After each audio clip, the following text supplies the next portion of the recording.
தமிழ் பேசும் அன்பு நெஞ்சங்களுக்கு ஒரு இனிய வரவேற்புமா. நான் தான் உங்க உமர் பேசுறேன் அகாடமியில இருந்து. ஸோ எல்லாரும் எப்படி இருக்கீங்க? சூப்பரா இருக்கீங்கன்னு சொல்லி நான் நம்புறேன். சரியா? ஓகே.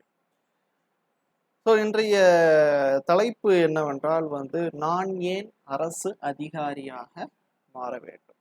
சரியா? ஸோ அந்த தலைப்புக்கு போவதுக்கு முன்னாடி ஒரு சில விவரங்களை மட்டும் சொல்லிட்டு இருக்கேன். ஸோ அன்அகாடமியை பொறுத்த மட்டிலும் இந்தியாவுடைய லார்ஜஸ்ட் லேர்னிங் பிளாட்ஃபார்ம்ப்பா. ஸோ டிஎன்பிஎஸ்சியில் தமிழ்நாடு லெவலில் இருக்க பெஸ்ட் எஜுகேட்டர்ஸ்லாம் உங்களுக்கு என்ன செய்வாங்கன்னா கிளாஸ் எடுப்பாங்க.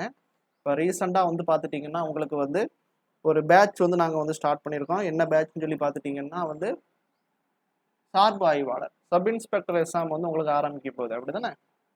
அதற்கான ஒரு பேட்ச் கோர்ஸ் விடுதலைன்னு சொல்லி ஒரு பேட்ச் கோர்ஸ் உங்களுக்கு ஸ்டார்ட் பண்ணியிருக்கோமா. ஸோ இந்த விடுதலை பேட்ச் கோர்ஸ் பார்த்துட்டிங்கன்னா ஏப்ரல் 7 ஸ்டார்ட் ஆகுது.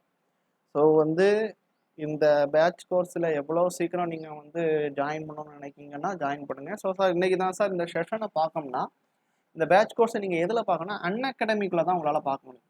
ஸோ அன்அகாடமியில் நீங்கள் எப்படி ஜாயின் பண்ணணும்னா ஜஸ்ட்டு ஒன்றும் இல்லை, ப்ளே ஸ்டோரில் போய் அன்அகாடமி லேர்னருக்குள்ளே நீங்கள் ஆப்பை நீங்கள் டவுன்லோட் பண்ணிக்கலாம். ஸோ டவுன்லோட் பண்ணிக்கிட்டால் அதுக்குள்ளே உங்களுக்கு நிறையா ஃப்ரீ கிளாஸ் இருக்கும். அந்த ஃப்ரீ கிளாஸை பாருங்கள். அது சப்போஸ் பிடிச்சிருந்ததுன்னா நீங்கள் ப்ளஸ் கிளாஸில் கூட நீங்கள் என்ன செய்யலாம், ஜாயின் பண்ணிக்கலாம். ப்ளஸ் என்பது பெய்ட் கோர்ஸ்ன்னு சொல்லுவோம். அதுக்கு நீங்கள் ஜஸ்ட் அன்அகாடமி ஆப்பை டவுன்லோட் பண்ணிக்கிட்டு பாருங்கள், டிஎன்பிஎஸ்சி சப்ஸ்கிரிப்ஷனு 6 மந்த்து செலக்ட் பண்ணிட்டா நம்மளோட ரெஃபரல் கோடு இந்த இடத்துல இருக்கும். சரியா? உமர் ஹனீஃபா UMAR JNIFA இந்த ரெஃபரல் கோடை நீங்கள் யூஸ் பண்ணிங்கன்னா உங்களுக்கு 10% டிஸ்கவுண்ட்டு கிடைக்கும். அது போக உங்களுக்கு உள்ளே போயிட்டீங்கன்னா உங்களுக்கு ஏகப்பட்ட கோர்சஸ் அவைலபிள். உதாரணத்துக்கு நான் பாருங்கள், தமிழகத்தில் வளர்ச்சி நிர்வாகம் ஜம்முன்னு எடுத்து வச்சுருக்கோம். அண்டு தமிழ்நாட்டின் வரலாறு பண்பாடு எடுத்து வச்சுருக்கோம். அண்டு பார்த்துட்டிங்கன்னா ஹிஸ்ட்ரி, சரியா? ஹிஸ்ட்ரி எல்லாமே இருக்குது. பழங்கால இந்தியா, இடைக்கால இந்தியா, நவீன கால இந்தியா, நடப்பு கால இந்தியா, அண்டு பார்த்திங்கன்னா பொருளாதாரம், அண்டு ஃபைனலாக தீப்பொறியான திருக்குறள். இந்த கோர்ஸ் முதல்ல நம்ம என்ன செஞ்சுருக்கோம், ஜம்முன்னு எடுத்து வச்சுருக்கோம். ஸோ இதெல்லாம் ஜாயின் பண்ணணும்னு நினச்சிங்கன்னா நம்மளோட ரெஃபரல் கோட் உமர் ஹனீஃபாவை யூஸ் பண்ணிக்கிடுங்க. சரிங்களா? எழுதி கூட வச்சுக்கிடுங்க, உங்களுக்கு 10% டிஸ்கவுண்ட் கிடைக்கும். ஓகே. ஸோ இன்றைய நம்மளோட டாபிக்குள்ளே போயிடலாம். சரிங்களா? நான் ஏன் அரசு அதிகாரியாக மாற வேண்டும், அப்படிதானப்பா? Why I'm become government official. Okay, ஒரே நிமிஷம் பாருங்க. நான் ஏன் அரசு அதிகாரியாக மாற வேண்டும்? சரிங்களா? ஏன்ப்பா அரசு அதிகாரியாக மாறணும்? ஸோ ஒவ்வொருவரும் ஒவ்வொரு விதமான ஐடியாவை கொடுப்பாங்க. சரிங்களா? சில பேர் என்ன சொல்லுவாங்கன்னா அது ஒரு மரியாதை இல்லை, சரியா? அது ஒரு மரியாதை. நிறைய பேர் சொல்லக்கூடியது நிலையான வருமானம், அப்படிதானே? ஒரு நிலையான வருமானம் கிடைக்குங்க. அதனால நான் என்ன செய்தோம்னா நான் அரசு அதிகாரியாக நான் என்ன செய்தோம்னா மாறுறேன். ஒரு நிலையான வருமானம் கிடைக்கல என்கிட்ட இருந்து. ஸோ அதனால நான் கண்டிப்பாக என்ன செய்தேன், நான் எனது அரசு அதிகாரியாக மாற வேண்டும், அப்படிதானே? ஓகே. ஒரு விஷயத்த நல்லா நீங்க மனசுல வச்சுக்கிடுங்க. சரியா? எப்போ ஒரு சமூகம் கல்வி பிளஸ் அதிகாரம் சொல்லி நம்ம ரெண்டா பிரிக்கலாம். ஒரு சமூகம் ஒரு சமூகமோ ஒரு சமுதாயமோ ஒரு அமைப்போ கல்வி மட்டும் கிடைச்சிட்டா அது அடுத்த கட்டத்துக்கும் பெயருங்கிறது ஒரு காலம், அப்படித்தானே? சில வருடங்களுக்கு முன்னாடி கல்வி மட்டுமே இருந்தால் அந்த சமுதாயம் அடுத்த கட்டத்துக்கு போகும். ஆனா இப்ப இருக்க காலகட்டத்துல கல்வியோடு எப்பொழுது அதிகாரமும் சேர்க்கிறதோ அப்பொழுதுதான் அந்த சமுதாயமோ அந்த சமூகமோ அடுத்த கட்டத்திற்கு என்ன செய்யும், மூவ் ஆகும். சரியா? ஸோ கல்வியோட நமக்கு என்ன ரொம்ப முக்கியம், அதிகாரமானது ரொம்ப முக்கியம். சரிதானா? அதனால நம்ம எப்பவுமே சொல்லுவோம்னா அதிகாரத்துக்கு வாங்க அதிகாரத்துக்கு வாங்க நம்ம சொல்லுவோம். ஒன்ஸ் நீங்க உள்ள வரும்போது உங்களுக்கு பலவிதமான தடைக்கற்கள் வரும். நீங்கெல்லாம் போகாதீங்க, அந்த ஃபீல்டெல்லாம் கஷ்டம், சரியா? அதெல்லாம் ரொம்ப கஷ்டம்னு நினைச்சிங்கன்னா அந்த விஷயம் கஷ்டம். சரியா?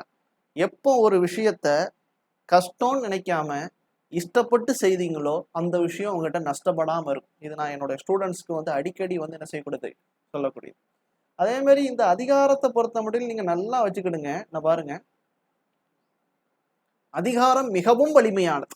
சரியா? அதிகாரம் இருக்க அந்த அதிகாரம் வந்து ரொம்ப வலிமையானது. சரி, extraordinary power. It has an extraordinary power. மிகவும் வலிமையானது. அதை அடைந்தால் அனைத்தும் எளிமையானது. எளிமையானது நான் வந்து என்ன செய்யலாம், இப்ப இந்த காலத்துல நல்லது செய்யணும்னா உங்க கையில அதிகாரம் இருக்கணும்.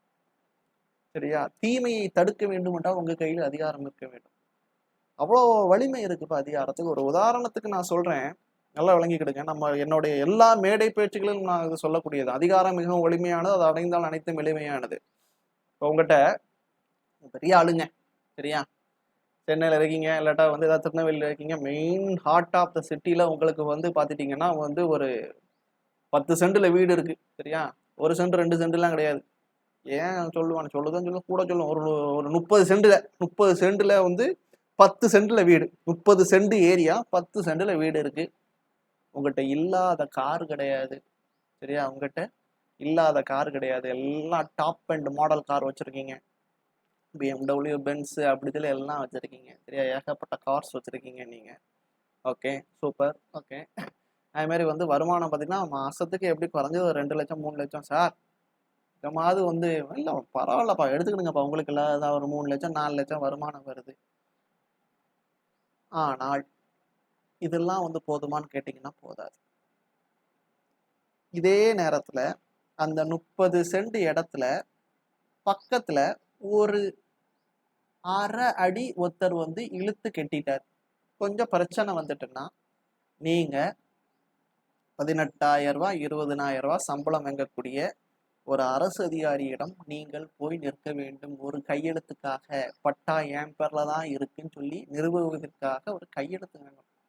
இதான் அது. அங்க உங்களுடைய பணமோ உங்களுடைய செல்வாக்கோ உங்களுடைய அதிகாரமா செல்லுபடியாகுது. அரசு அதிகாரம் தான் அங்க வந்து அவர் தானப்பா உங்களுக்கு இது இல்லைங்க, இது இவர் இடம் தான் சொல்லி இவர் கையெழுத்து போட்டாதான் செல்லுபடியாகும். அந்த அரசு அதிகாரி கையெழுத்து போட்டாதான் செல்லுபடியாகும்.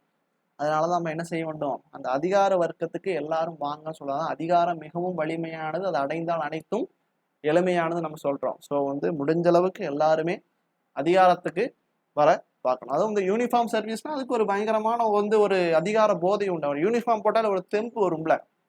ஸோ அதற்காக தான் நம்ம வந்து என்ன செஞ்சிருக்கோம், இந்த பேட்ச் கோர்ஸை நம்ம போடுறோம். ஸோ வந்து காக்கி சட்டை சரிதானா, அந்த பேட்ச் கோர்ஸோடைய லிங்கை கூட நான் உங்களுக்கு என்ன செய்தோம்னா டிஸ்கிரிப்ஷனில் வந்து கொடுத்துருக்கேன். அது மாதிரி சேனலை சப்ஸ்கிரைப் பண்ணிக்கிடுங்க. எவ்வளோ பேரை வந்து அன்அகாடமிக்குள்ளே சேர்க்க முடியுமோ உங்கள் ஃப்ரெண்ட்ஸுக்கு ரெஃபர் பண்ணுங்கள். கிளாஸஸ்லாம் ரொம்ப தரமாக இருக்கும். மீண்டும் நான் உங்களை இதே மாதிரி டிஃப்ரெண்ட் கண்டென்ட்டில் வந்து உங்களை சந்திக்கும் முறை உங்களிடமிருந்து விடைபெறுவது உங்களுடைய அன்பு நண்பன் சகோதரன் உமர், திருநெல்வேலி களக்காட்டில். தேங்க்யூ.